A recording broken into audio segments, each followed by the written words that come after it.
Maaga ng pinaghandaan ng mga residente ang pinangangambahang hagupit ng bagyong Nando sa Apari, Cagayan.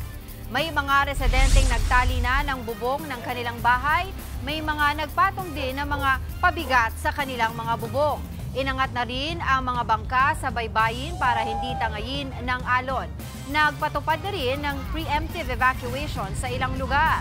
Mahigit 2,000 food packs ang nakahanda bilang paunang ayuda sa mga lilikas. Naghahanda na rin ang mga residente sa lalawigan ng Batanes. May mga namigay ng lubid para itali ang mga bubong at bahay na gawa sa light materials. May mga naglagay din ng tapangko o window shutter bilang paghahanda sa malakas na hangin.